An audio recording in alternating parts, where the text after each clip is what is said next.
Good morning. Greetings and welcome to What is the Positive? Question mark. And it's a question because we should be actively questioning our lives and what's going on and learning to understand what our intentions power is and what we can choose and select and decide what our intentions are. We have some control over that. And that's why we're doing a 30-day challenge. With me today to talk about the challenge are my co-hosts of the show, as usual. And we're going to start off with Carlo Savio. Say hi and tell the people a little bit about yourself. Hello, everybody. Carlos Savio, Las Vegas. I'm real happy to be here in What is the Positive. It's a great group of people, both online and in the stream. And looking forward to today. Thank you very much. And I want to tell you, if we ever get to show you people exactly who Carlo Savio is, you are going to crack up. And that'll just have to be something for the future, but I'm giving you the precursor of that expansion now. And now we're going to move on to George, who has already merged into the comic relief section of this group. And Carlos, say hi and tell a little bit about yourself. Hi, this is Carlos I mean, Savio. pardon me. I mean George. Oh my goodness. That was just a sample. Well, I think that we've opened up a door, Shira. Yeah, roll it. I think that we have unlocked a door. So let's just It's not a continue on bomb. and not jinx ourselves.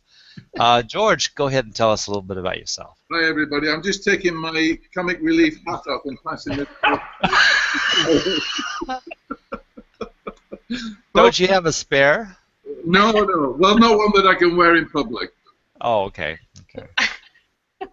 That's it. I'm from Tennessee at present. I'm not originally. I'm from the UK originally. And comic relief and whatever wisdom we can offer and share. And I love talking about affirmations and self-development. So that's why I'm here. Well, we're going to do a good deal of that in our following hour. But in the meantime, let us find out a little bit more about our last co-host, and not to say the least, Shira Hunt. Say hi and tell people a little bit about yourself, though. Hello, this is Shira. I'm coming from Tennessee, also Middle Tennessee. I'm a vibrational medicine teacher and therapist. I use sound and frequency in treatment, and I love the people on this show too. It's fun hanging out and lots of good stuff coming out of it. So hoping to help make a difference for others through our own transitioning. So thanks for having me. Very good. And I must announce, for the purpose of Hangouts in general, this is the first show in about 2 or 3 weeks that I haven't purposely set up a backup Hangout just in case it didn't go, just in case it didn't go live. But we started it at the top of the hour, 11 o'clock. It went live, and we didn't need the backup. So I want to do a couple of check things. First of all, I can see that all of our lower thirds are working, which is a glorious thing. Woohoo. And let's see. And we have several people in the audience. Let's see if I can show them. There's WeWake is with us today. There's Lowell Ann Fulsang. And Dan Weeks is in the audience. Hello, everybody. How you doing? And lo and behold, even comment tracker's working. I don't know. There's something got to be wrong with the day, right? No, actually, every once in a while, everything works, and it's kind of beyond our control. But we're hopefully having a good execution of a hangout today and have some fun. We are in day 8. This will be the 8th day. Most of you will be doing the daily routines regarding the reinforcing the challenge. And we have 7 people outside the green room who have adopted the challenge and are doing this with us. So we've actually I posted the basic details of what everyone's challenge is, what they're going to do regarding their own challenges and how they're participating in this 30 days. And some people I'm not sure yet, so I didn't put anything, and I need you to correct me and read what I put and say, well, you got it wrong, Roland. We have to adjust here or change that, and we can fix that easily enough. But one of the things that we're going to do today is we're going to discuss us in the green room and what we are doing with the challenge, and we will follow up with what all of the individuals who are out in the comment stream and joining us remotely from all over the place, all over the world, to do this challenge. We're going to ask you to contribute what it is that you expect regarding the challenge too. So before we get on to expectations and plus a real addressing of what the word affirmations means, because George came up with a really good statement that I just could not get rid of from last week. And he made, and this is a paraphrase because I don't know exactly how you said it, George, and you can remind us. But you said affirmations, basically, affirmations are not wishes. And there's so much involved with that. Wishing is not the same as affirming by any means. And so we have to very clearly, even though we say affirmations, a lot of people are wishing. So I want to make the distinction today of what exactly an affirmation is. Now, before we go on to that, we're going to cover something with all of us in the green room today. Everyone's pretty clear on what my challenge is, and I'm going to pause right there because Lolan Fulsang has joined us, and Julie Sager-Narenberg has joined us, and we've got some people gathering out in the green room, and thank you very much. I appreciate your comments and how you doing today. Okay, so now what we're going to do to start off the cycling, what we're doing is we're going to go down the lineup and discuss how we're all participating in the challenge. You know that I, for one, am going to do the challenge for 30 days. I'm going to do the affirmations at night. I'm going to listen to 30 minutes minimum of sound vibration therapy that it's assigned by Shira. And then I'm going to go to sleep with the attitude that I'm expanding out into that. And I'm going to go to sleep basically uninterrupting the period of the time I did my affirmations and listened to the soundtracks and going into sleep. Now, I, for one, is a little bit different from everybody else because when I go to sleep, I go on an adventure. Sometimes I dream or I am conscious of my dreaming, and sometimes I'm not. But I go into that realm thinking that I'm expanding out. I'm not shutting down anything. I'm not going to sleep and that's it. And I'm not getting myself away from my normal life. I'm actually transforming and going into my dreams. And I go in with the intention of having an experience. So I'm a little bit different than some people. Anyway, but the add-on to my challenge is that in 30 days, my goal is to hold a guitar in my hands, hold a pick in my hands, which is a challenge for me, believe me, and strum chords live on the last hangout of the series. Now, the last hangout officially would be on the 29th, so actually before 30 days are up. Not only that, I effectively missed day one of the challenge by traveling out to meet Lynn Sanders, and we kind of had our bout with that. You know, it was quite a story anyway. But I missed day one, and so I've already failed my own challenge of 30 days. No, I'm just going to do it sooner than 30 days. And so not only did I skip day one, but I'm going to skip day 30, and I'm going to achieve my challenge so I can play my guitar on the 29th day of March, and that's the 28th day of my challenge. I'm going to strum my guitar, and then we'll see what happens with everybody else. But that explains what my intention is and my expectation is, and I believe that I'm going to do it. So that clearly defines what I think I intend, what I want to accomplish, and the basics of how I'm going to get there. So I wanted to go down the lineup and go with Carlo first and talk about a little bit about the challenge. I know that you're not officially doing the challenge, but I wanted to allow you to comment a little bit about how you feel about it and how you in fact are participating in the group challenge itself and how you relate to it. So go Great. ahead. Okay. Yes, I'm very enthusiastic about the engagement that the topic has gotten from the viewers and from my colleagues here. My my whole life has been about discipline. Earlier, I was saying to the guys here, I being that I nicely live alone, I've got all kinds of epigrams on my walls uh, because the concept is repetition brings about recognition. And one of my favorites is discipline is doing the things we don't want to. And so when you're doing your affirmations, what you're doing is you're doing a prayer, you're doing a mantra. It's the same thing. And the phrases that we repeat get deeper and deeper into our psyche.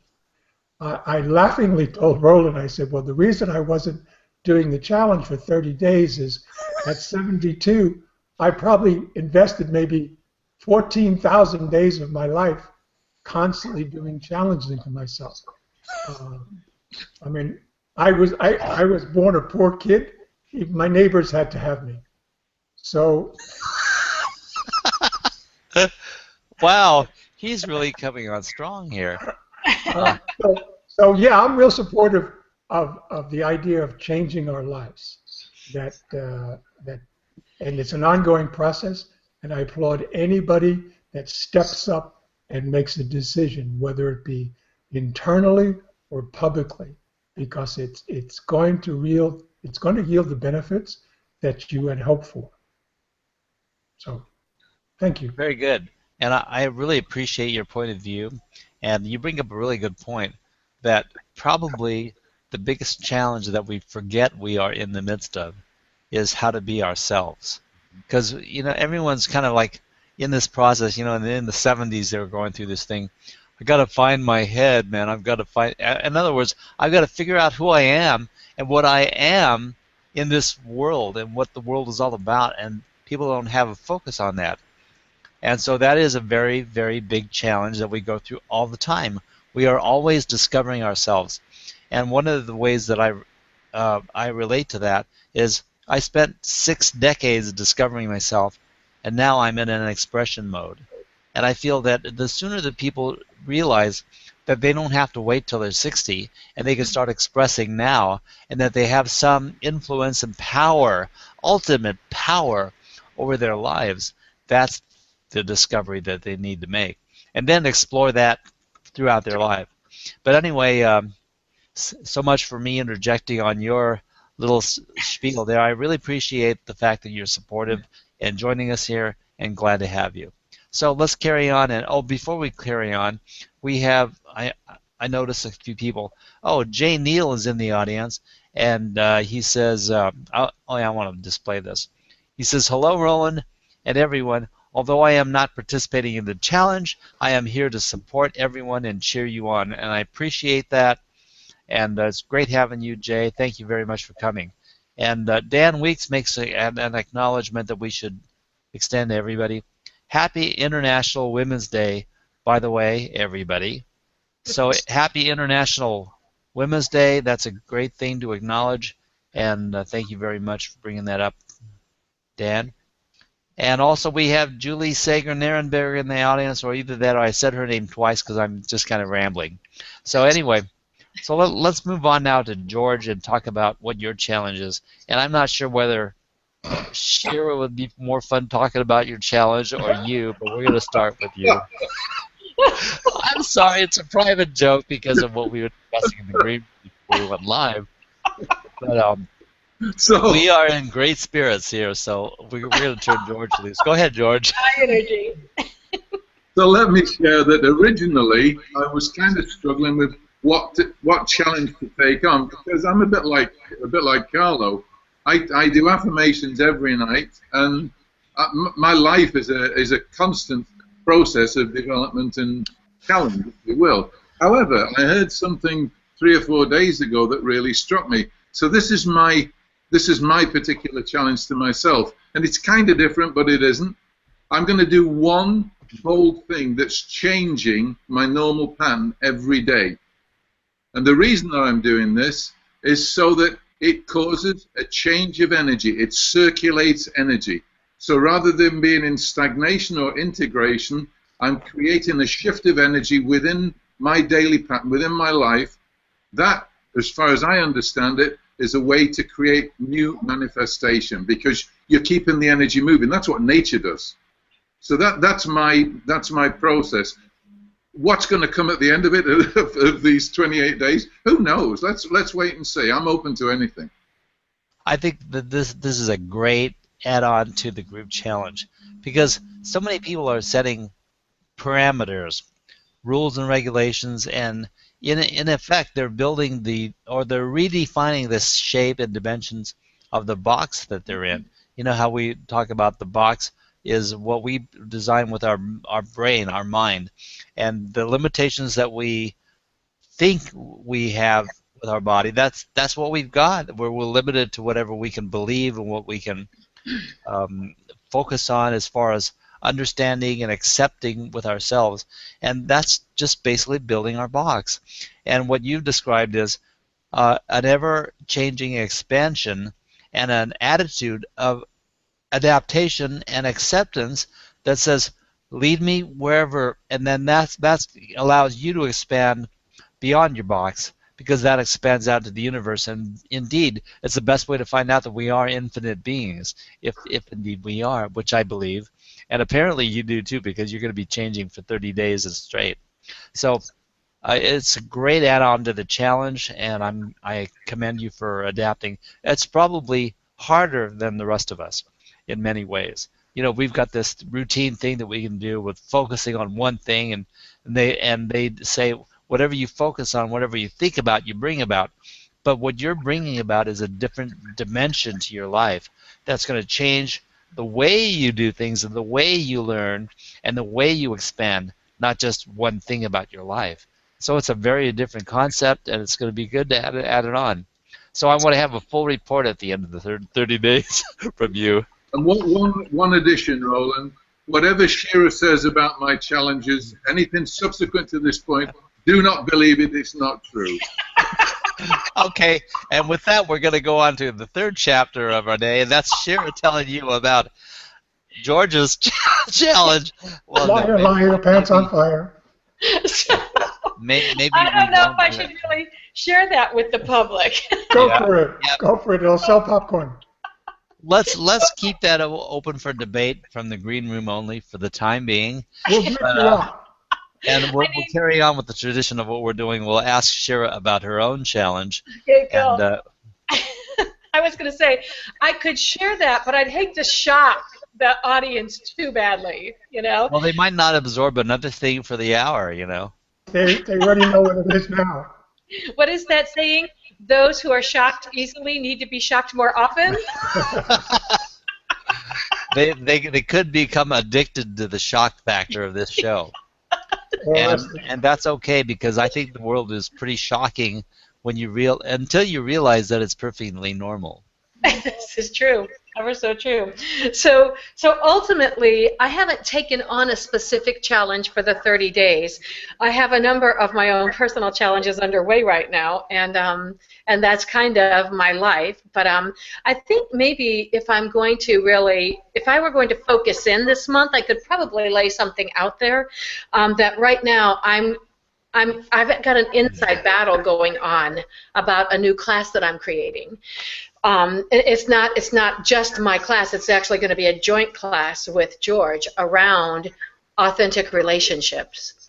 And we work so differently that his way of setting up such things is completely different from my way. And so it's been a challenge for us to come together in a way that we can really get some hardcore stuff down on paper.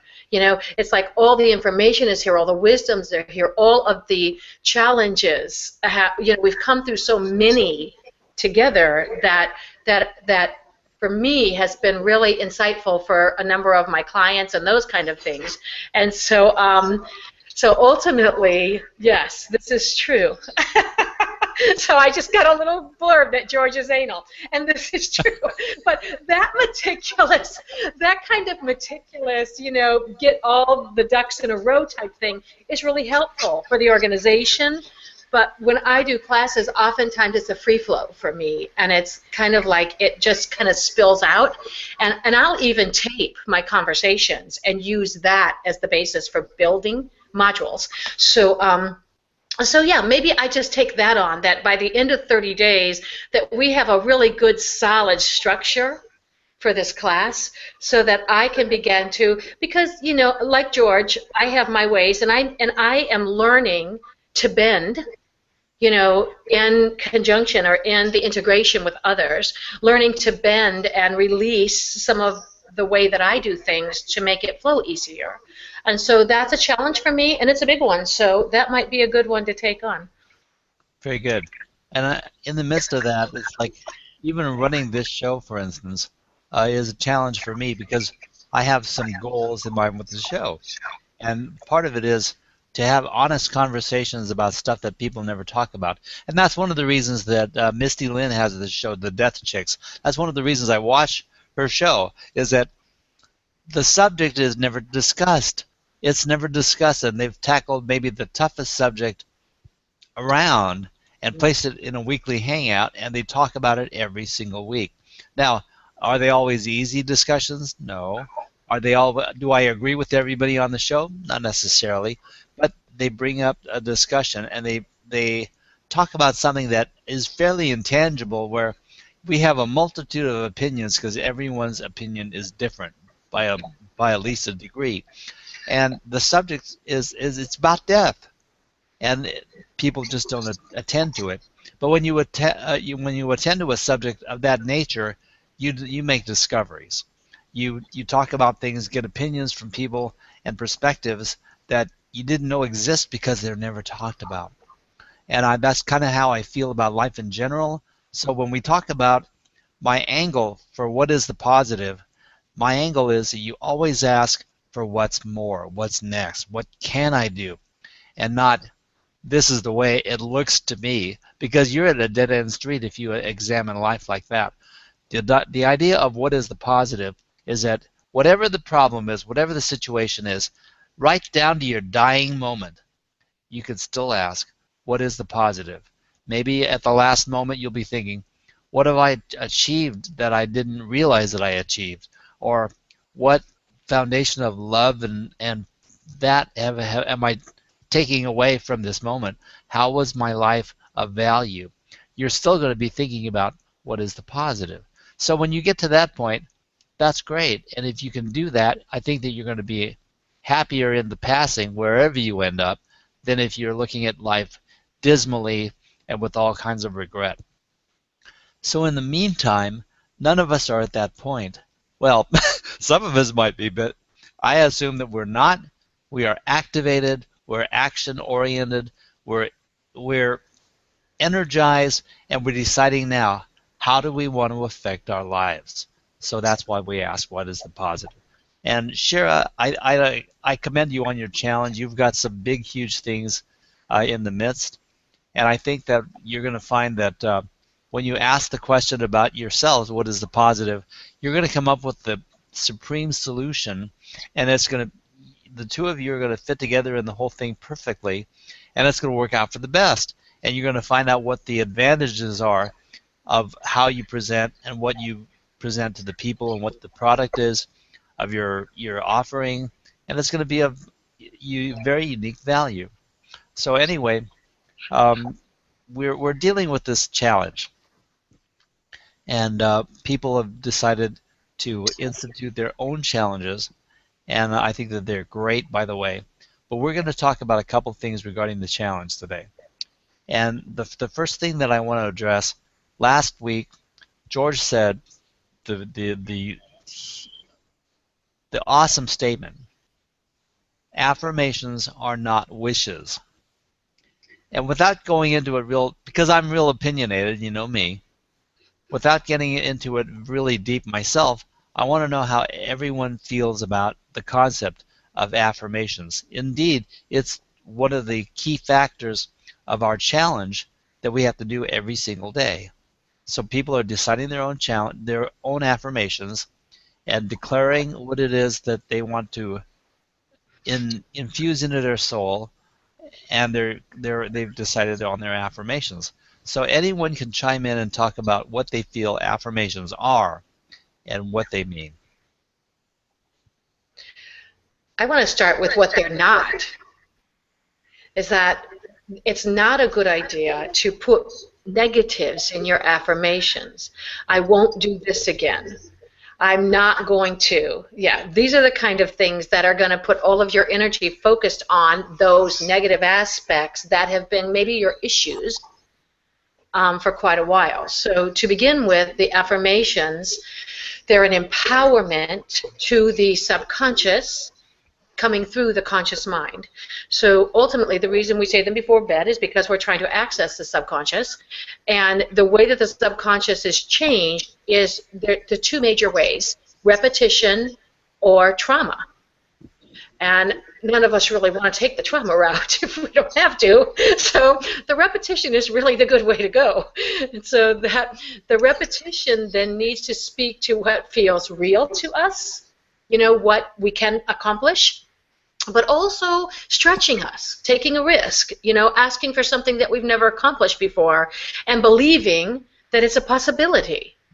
And so it should be, to me, it should be put in it's a now statement, as though it has already happened.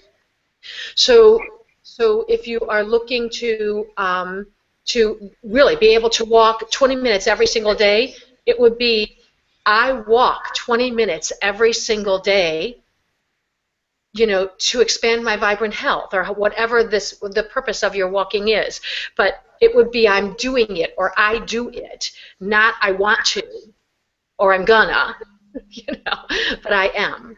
And the I ams are a big, powerful piece of it. So that's what I have to share.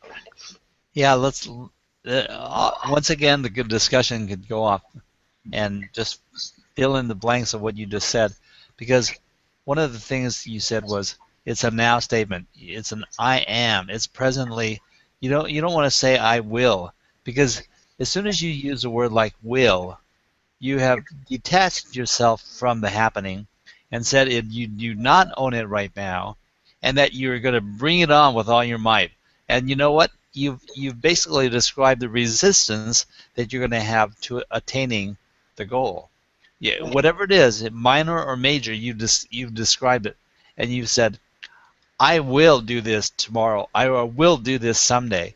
And so what you're saying to the universe is, I recognize that there's a resistance to me achieving this.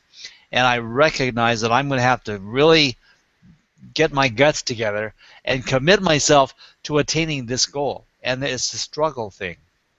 Whereas when you enlist the struggle into your mantra, you are establishing the struggle. You are reaffirming the struggle, not the success. So clearly, when you make an affirmation, you have to declare it like it has already happened, and that you're doing it now, and that it is a success story already. And that's what they say in the law of attraction. That's what they say in so many ways. When people talk about being the solution that you want to see, it's like the Mother Teresa story about the people that said, "Okay, we're having a anti-war rally. Mother Teresa, will you come to this?" And she said, "Well, I'm going to respectfully decline." And I'm paraphrasing all this. I don't know what she said, but she respectfully declined attending an anti-war rally. And then she followed up with, "If you have a pro-peace rally, invite me." It's like, it's a perfectly state of mind. It's like, work for what you want to achieve and be the person that fits the bill. So she's pro-peace, and if you have a pro-peace rally, she's going to add her energy to it. She already is the solution. She just wants to find more of that solution and congregate and expand that energy. And that's the thing, the secret to coming up with the best affirmation that could make the best change in your life, is don't look at it like it's unattainable. As Shira just said, you have to be able to believe it's possible. It must be considered believable. And if you cannot ever add it to your system of beliefs, you can never attain it, because your system of belief is that it is not attainable. And even though you would wish it, as George was saying, it's not going to be achievable because you don't believe in your heart that it's possible. So belief is everything. We covered this last week with the concepts of the CBAs of manifesting, or CBAs of creation. If you can conceive it and believe it, you can achieve it. CBA. And I've always looked at that as a funny thing with the ABCs reversed, but inevitably it's the reverse of what people say. The ABCs of creation, do this and then you do this and then you do this. And quite simply, you have to think about what you want to achieve. You have to believe it's possible, and then you have to take action, because the last part is you can achieve it. So it's still in the future, but if you set yourself up with that kind of premise, then you can say, I am that. You can describe what you want to achieve and say, I am that. And even though you may not be able to do it exactly right now, like at this moment, can I pick up my guitar and strum it? No. But I can definitely imagine myself doing it. I know what it feels like. I've done it before, and I'll do it again. I believe this. I believe scientifically that the brain can realign itself with the neurons and the brain cells and connect to my arm again, and that inherently my body, my being, my spirit, my soul, and in that respect, my nerve endings know how to play a guitar. And so all I got to do is reinstitute what I already know.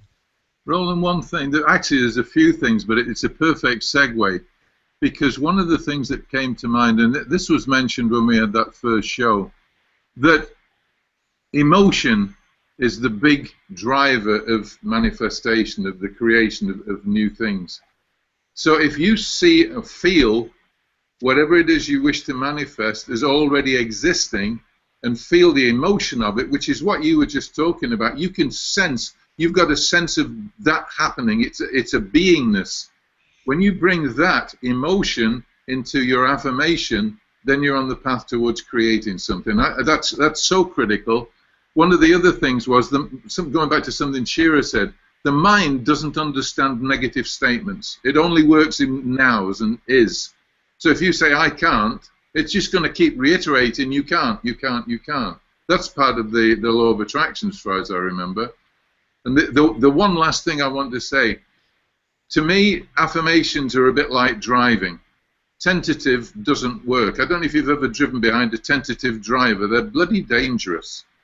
And affirmations are the same, and they're dangerous to you. Don't do them that way. Be positive.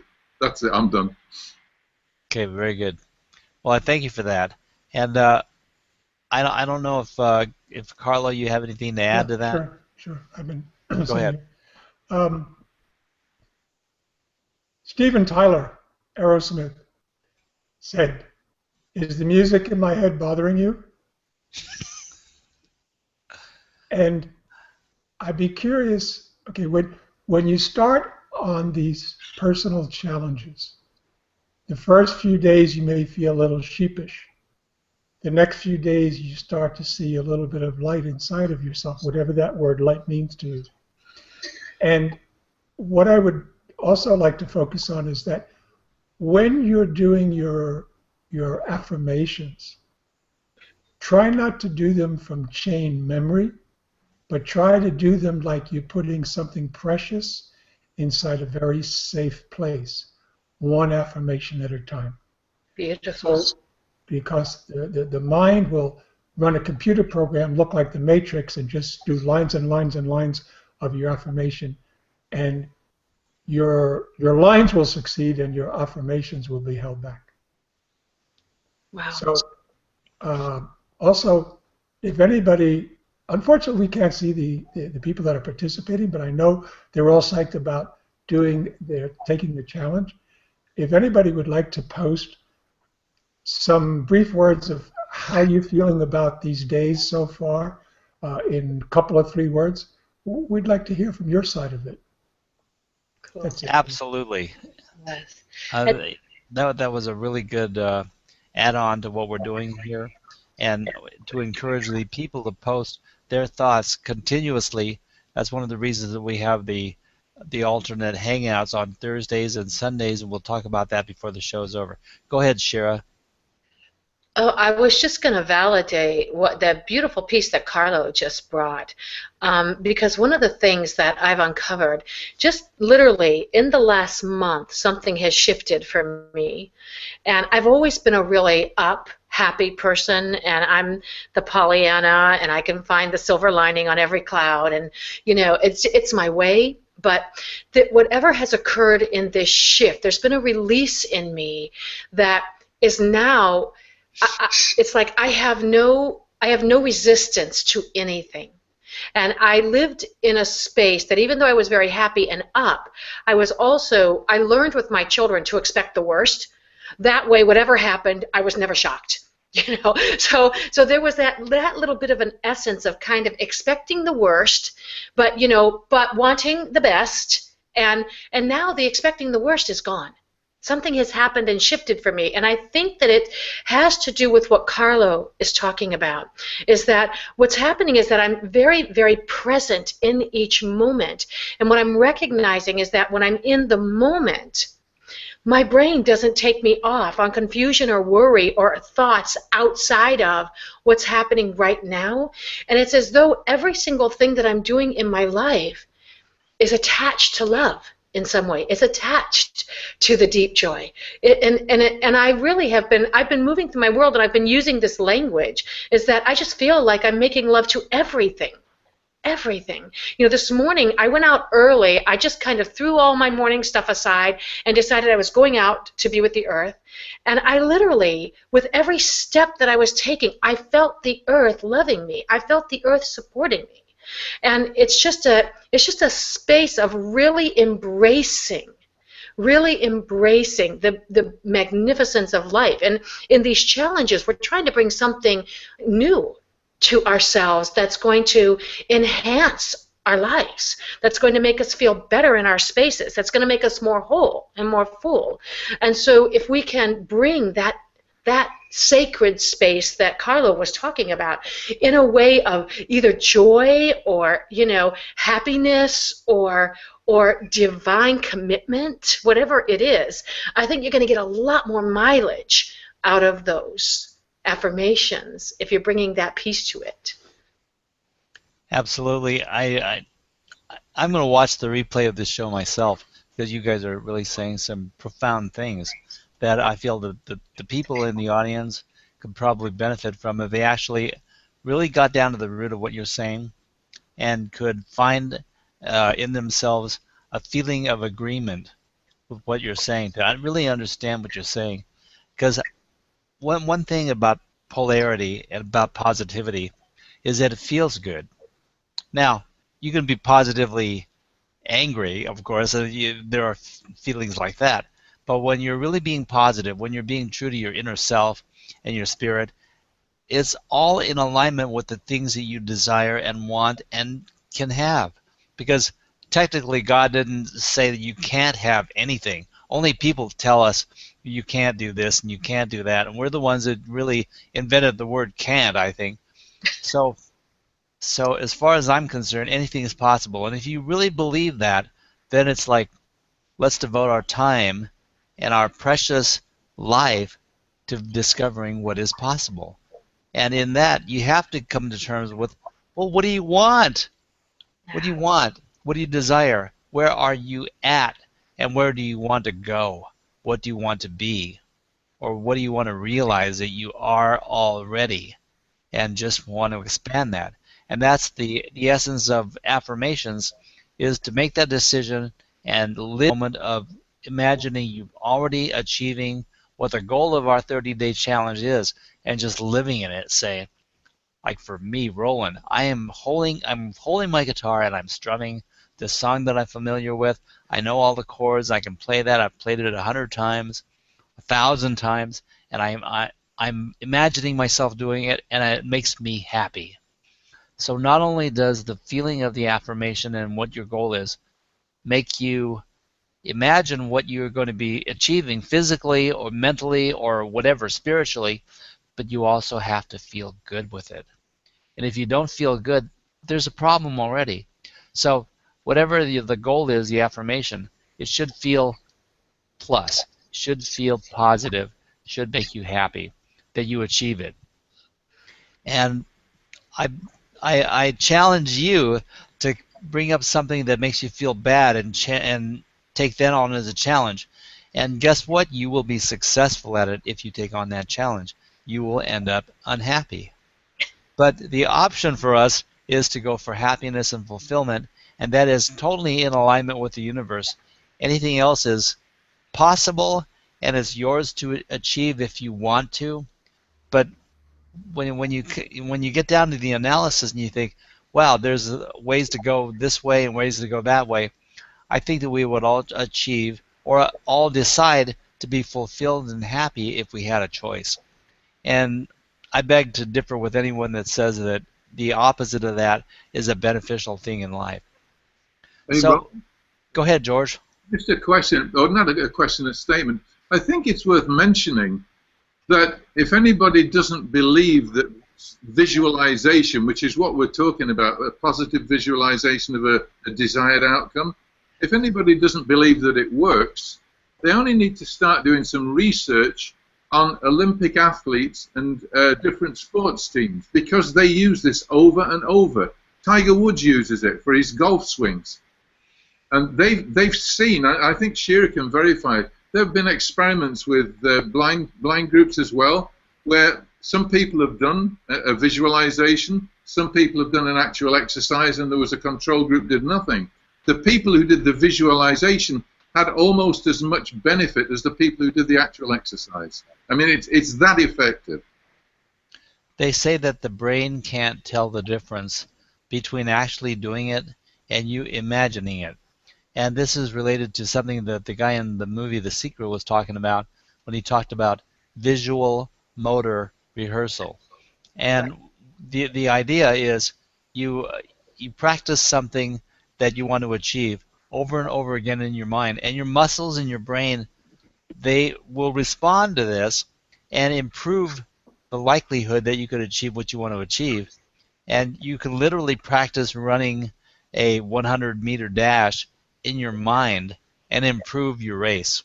Yes. So no doubt what you think about, you bring about, and it changes the actual nature of how you do it and whether your muscles coordinate properly and you can indeed physically achieve what you're trying to achieve. It's called visual motor rehearsal. And I believed in that for a long time, so thank you for adding that. And this is science intermingling with the mind and thought and wishing.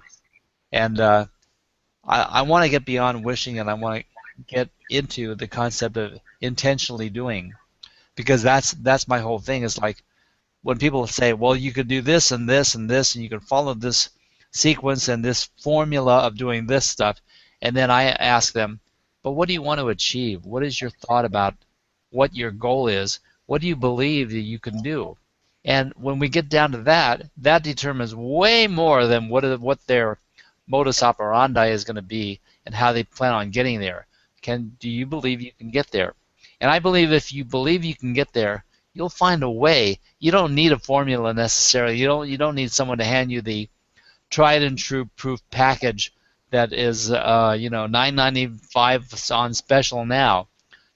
You can do it on your own. You can achieve what you want to achieve, and the universe conspires for your success. The people are. Shira, did you have something you want to say? Well, yeah, in reference to what you're saying, there's also another aspect at play here that I think people need to be aware of.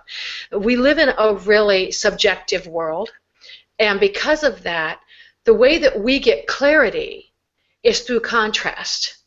Is that especially when we're taking on a challenge, we have to expect that we're going to see the contrast around whatever it is we're trying to do.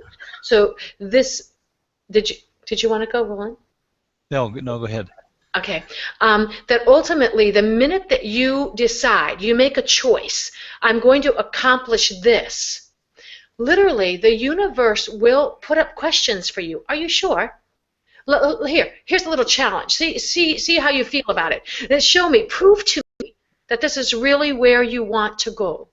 And so when that happens, a lot of times people get, they get a little disappointed, or they get a little off track, and they say, oh man, this is probably going to be too hard, but for me, that comes into my world that looks like it's pushing back on me, I stop and I take a deep breath and I say, what is this really?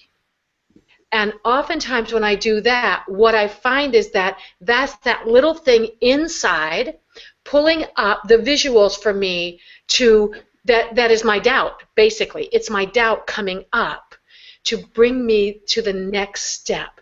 So each time that I see that little push or challenge, what I say in my mind is, okay, great, here's an opportunity for me to take it a little bit further. It's asking me, can you really do that? Can you go there? And so I immediately switch what feels like a little bit of pressure or stress into this powerful opportunity for something new. What can I do with that? And so for people to know that there's going to be little things that come up that they didn't expect, and those little things can be enough to irritate you right off your path. So don't let it happen. Just take it for what it is, embrace it, and move on. If I may, what comes up for me as Shira shared that is the concept of the worm in the apple only comes out when we think about the past. Aha. Yeah. And Go ahead, so, George. Oh, I'm sorry. and so, as we go about our daily lives, and the mind will always figure out ways to try to stop you from getting off of what it wants to do. Yes. There's a picture I have in my bedroom. It's a classic. It's from the 1500s. It's a monkey on a chain. Mm. And I think that of myself as a monkey on a chain. May I quote you? Yes. Okay. I'm proud of it. Next time I'll show it. Very good. You Google it, monkey on the chain. Okay. I think George had a little something to add there. So Yeah, it was just a quote that Shira and I read in a Mark Nepo book. He was telling the tale of an old woodsman that had told him that the reason people get lost is that they don't go far enough, that they don't believe in where they're going sufficiently to keep going to the end and find where they need to be. And there's a lot of truth in that little story. It strikes me as very appropriate right now. yeah, We've all been sharing. Has anybody shared online yet? I unfortunately I can't see. I've got a few things that I'm going to bring up and share on the screen from the audience. Yes. Can I just add one more thing, too, to all of these little layers that are happening, is that we can't know joy without knowing sadness. We can't know high without knowing low. This is the world we chose to come into to experience our God nature. That's how we experience it, is that we can't know our next step without having been stuck in this one.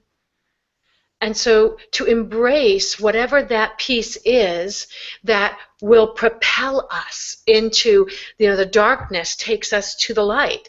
We're in the dark, we want to experience the light. So we do something. We light a match, or we flip the switch. We do something to experience the light.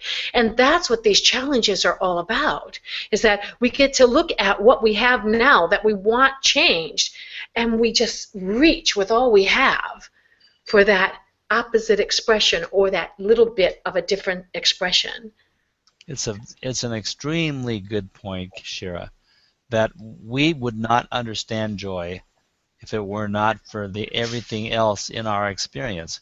If we didn't have the contrast in our lives to say what we don't want and don't like and do not want to experience again, or do not appreciate from our past, we wouldn't know what we want right now in order to seek something that offers fulfillment and to seek the better.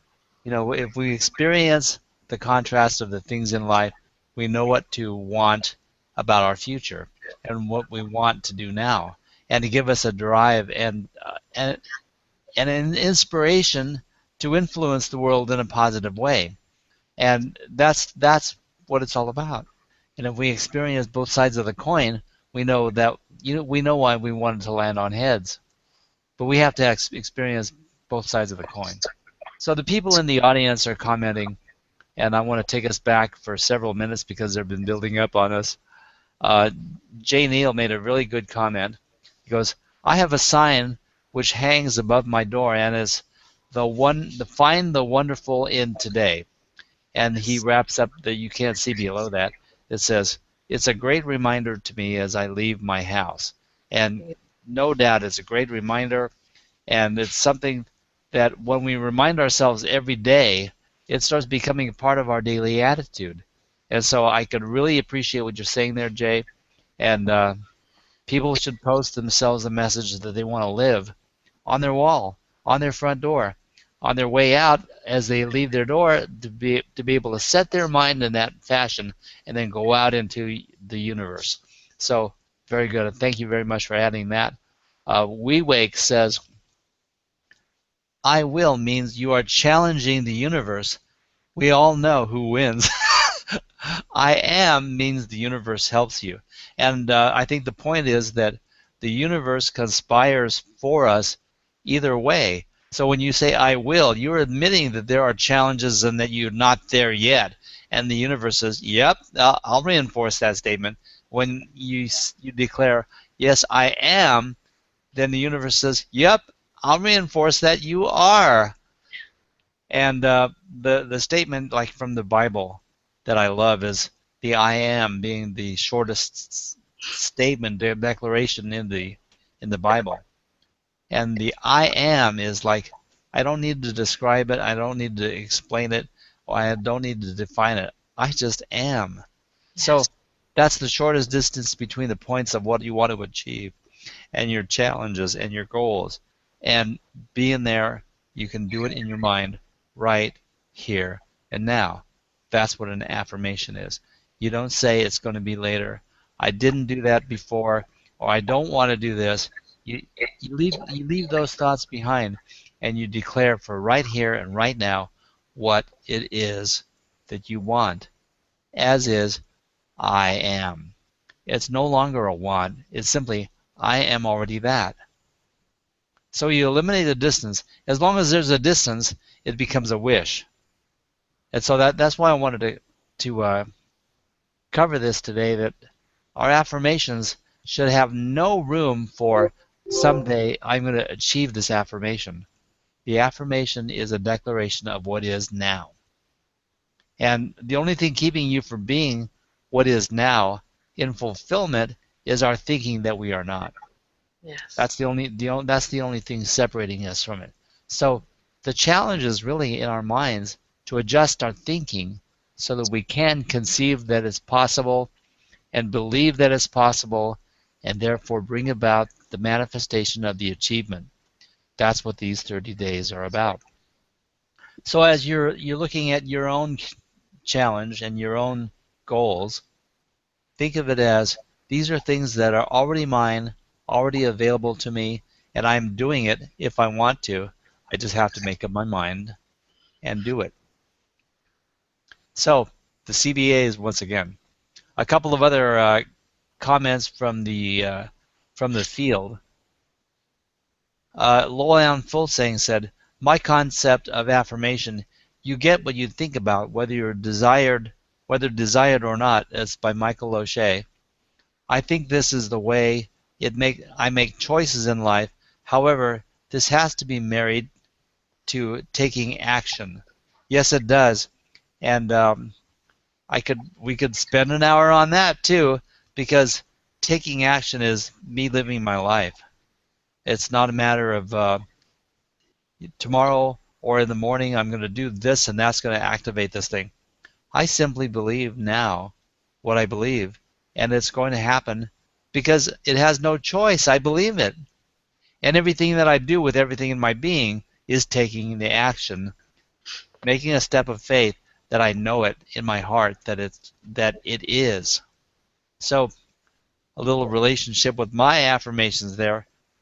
We Wake made a really neat comment, and I wanted to share this. Don't look down is a famous example of how not to instruct someone. Brain ignores the negative at the beginning of the sentence, and people end up looking down and feeling dizzy, scared. I mean, it's a prime example. It's like, Yes. whatever you do, don't look down. And then people are saying, "Oh my God, am I going to look down? I don't want to look down, but I'm tempted to. But why not? Why shouldn't I look down? Oh, and all these thoughts going from in their mind, creating this negative feeling. The feeling is what you're going to avoid. And if you thought that there was no threat in looking down, it wouldn't be a negative vibration in your consciousness. So maybe the better thing would have been keep looking forward and see where you're going. And without saying don't look down, the person's going to look where they're going and step better and have no negative feeling about it, and they're going to get there anyway. So it's a different way of looking at it, but I think it's the right way, and it's a more positive way. So that's how we should mold our statements to people all the time, instead of don't do this and don't do that and look out for this and that. So watch for this opportunity and do these things that really pay off, and it's all going to benefit you. So instead of describing all the things not to do, describe the things to do. When you go through the learning process of the tell, show, do, review, show people what they're going to do that's going to add to the success, instead of all the do's and don'ts and limitations of what they should be avoiding. And that's the difference between empowerment and imprisonment. So one other thing that Lowell Ann adds is that in my meditation, it's about being able to detach from whether it's positive or negative. It just is. I can observe without judgment. Such a good life lesson. So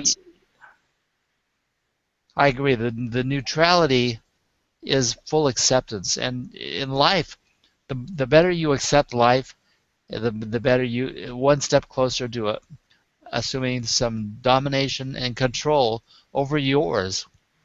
And as long as you hold on to the negative vibe, you got a problem. That's So what we're talking about, Roland, in reference to what we think is the negative thing that's happening, or that contrast or the challenge that comes up for us. If you can just love that, if you can look at that as an opportunity that's showing me another way to go, then all of a sudden you've done what Lowell Ann was talking about, is that you've lost the judgment and you're just embracing everything. You're saying yes to all of it. Yes to whatever comes into my space. What do I do with it now? Here it is. Yes, yes, yes. What do I do with it? And then it changes. It literally shifts your frequency in such a way that you can come to the plate a lot easier with a lot more power to move forward. that's great stuff.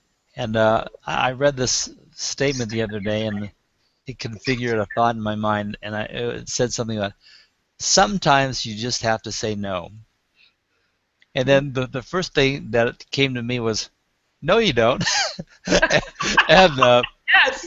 and so I had to think about that. How would I turn this around? And it's like sometimes you have to say no. Yes.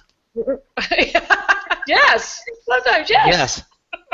And it just little mental game that I played there with the word no, but it's such a powerful thing, and it's ingrained as part of the choices in life, the yes-no choice, to mold ourselves around this instead of empowering statements that don't observe the obstacles, but just conquer and absorb the obstacles and make them challenging footsteps in order to get where you want to go. So one of the things to couple with all of this, the concept of affirmations, is what is your belief system around your affirmations? First of all, my belief systems around life is that there are no no's, not ultimately, because in life there are only challenges and opportunities. And challenges and opportunities, there's a fine line, but basically it's all in how you feel about them and what kind of an emotional attachment you have to these things. Because a challenge is like a little bit more of we face a negative opportunity, but we turn it into a positive. That's our challenge. But an opportunity purely is where you can expand into it, without necessarily the feeling of a resistance or a challenge. And you simply say, God, I want to do this. And you invest yourself completely. And even though there are indeed things that other people will call challenges, like getting there or having the money or owning the right thing or knowing how to do something or whatever it is, and the person with the concept of an opportunity simply says, no, I know I can do it. I'm going to go do this. This is me. By golly, I'm there. I'm in. And it's not a challenge, it's an opportunity. So to recognize what it is you're trying to accomplish, let's look at our challenges as opportunities to expand in the positive, not to conquer something negative, but to expand into the positive. And that's going to change the nature of our affirmations completely. So in the midst of our challenge, unless anyone has something they really need to say right now, because I know I've been rambling. Okay, We Wake is going to do his affirmations, listening to soundtracks, and daily meditations for 30 to 45 minutes, and he's going to take daily walks for exercise. Now, I'm just going to go through these really quickly, and then we're going to ask one question at the end, which you people can substantiate whether you think this is of any value. Roz Betts is going to do affirmations. She's going to be listening to the soundtracks, and she's focusing on decluttering daily. I think that's a fabulous goal for your challenge. Okay, Julie Sager Nierenberg, affirmations, listening to the soundtracks. And by the way, all these soundtracks have been supplied by Shira. Thank you very much for supporting everybody. But we're getting a little bit of the scientific and the holistic nature of what you understand to add to this vibration thing to be effective and to make an actually significant difference to add on to our challenge. So that's all a part of this challenge. Anyway, she wants to do the affirmations, listening to the soundtracks, and drawing every day and feeling the art flow abundantly. Now, this is something really expansive because she's going to be creating as she in the midst of her challenge, and she doesn't know what she's going to necessarily draw or whatever with her artwork, but she's opening to the creative factor. I think that this is really important. We're not just achieving a static goal. Oh, I ran the race from here to there and I got done. Okay, done. No, but she's talking about changing the way she does art, which is expanding out. If you run a race, you're going to get better at running races, maybe. But the creativity of art and developing, using your hands to do something, and just free-flowing, expressing yourself, that's something that we all need to explore. And part of the foundation of why this series even exists. We're dealing with the intention and the expression of our creation of our lives. So let's get back to this. Misty Lynn, I love this. Oh wait, I skipped. Lowell Ann Fulsang, affirmations, listening to the soundtracks before bed, meditation and walking for daily exercise. That's great stuff. And to do that every day when you don't normally have made the space to do it previous to now is great, a great thing to attain. So Misty Lynn, this is fun. Affirmations, standing on her head, listening to the soundtracks that you're supplying, Shira. And she does it for 2 or 3 minutes, and obviously I can't even get on my head. And even when I was more of a fully functioning person, I didn't like to stand on my head and didn't do it very well. So one of those things, I was not much of a gymnast. I was more of a runner. And but standing on your head every day for 30 days, and the best to you. I love it. So V. Lynn Hawkins, I'm not sure what her goals of her challenge are, so we'll be discussing that with her and bring that on as soon as we know. Deborah Burton,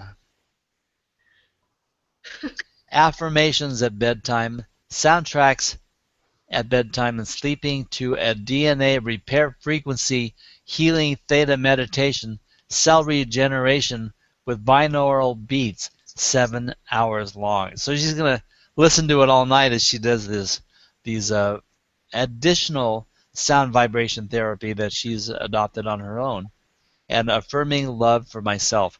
Now, the only question I have, Deborah, is you really have to affirm the love for yourself? Apparently so, otherwise you wouldn't have put it in there.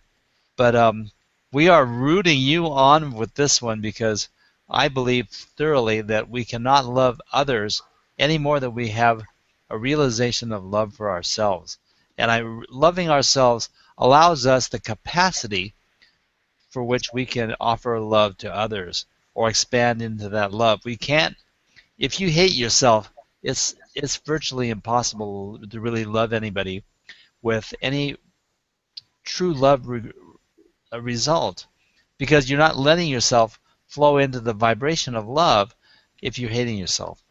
So Here's a loving little yourself is essential. here's a little fun poem. Okay, here we go. I love me, I Okay. think I'm grand. I sit in the movies and I hold my hand. Is that it? Definitely. I like it. That's really funny. There's also another aspect to what you just said, Roland. If you think you are loving people when you don't really love yourself, what you find in retrospect when you get to that space of deeper love of self is that you understand the love that you were giving to others was being given with an attachment for wanting something back. Sure. Because that's the kind of love we give if we're not coming from a place of unconditional love, is that we're looking for something in return. If we can't have a relationship with ourselves first, how can we extend love to anybody else? Absolutely. You can't. Exactly. Yeah. And to draw another diagram around that picture you just painted, if you do not love yourself or you do not love yourself well, then the giving of love to others always has some price attached to it. And if it does have any kind of a price attached, if the person giving or offering the love is needy in virtually any way, then they cannot give the love without expecting a fulfillment of what they're needing in return. So when you give a gift and you expect something in return, that's not a gift.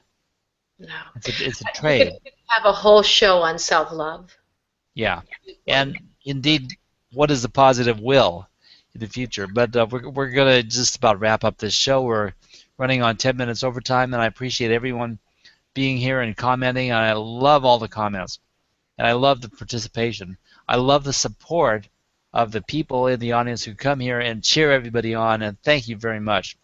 And even though there's, a handful of us in the challenge doing this and refining what we're declaring to the universe, and assuming for our own challenges, we've got this growing community of people who are saying, "Come on, let's do it." Yeah, I'm cheering you on, and we want the support and we appreciate it. Thank you very much. Now I want to leave you with this one thought that may or may not have validity in your daily challenge. And that is, I want everyone to consider this concept. What is it that you expect? How is your life going to change at the end of 30 days? What may be your takeaway? What do you really want to achieve that you didn't write into the challenge itself, that you know will be a result of you facing this challenge? Now mine are obvious in a way, because obviously if I can play the guitar, that's something I couldn't do before I took on the challenge. But beyond that, if I in 30 days can change my physicality and hold a guitar pick and hold a guitar and strum it, I can do anything. I can walk again. I can do anything. Because at one time I couldn't, and I really believed I couldn't, and I showed myself I couldn't. But if I can change this through my own thinking, by developing the right affirmations, the right challenge, and the right thinking, then I can indeed do anything I want to do. And then, where am I limited? Where am I limited if I can do anything? You're not limited. Exactly. Yeah. So that's my underlying motive for having this challenge. So, what are your expectations? Please ask yourself that and get back to me. Get back to us and tell us, what are your extended expectations of taking this challenge? Thank you very much, everybody, and we're going to say goodbye for the day from What is the Positive. Have a great challenge. See you Thursdays and Sundays in between these weekly meetings. Bye-bye for now. Honestly. George with a gangster sign. It's not. Gangster George. It's an I love you sign. Gangster George. Oh my God. They're making it impossible for me to turn off this comic relief. Okay. Bye-bye, everybody. Bye.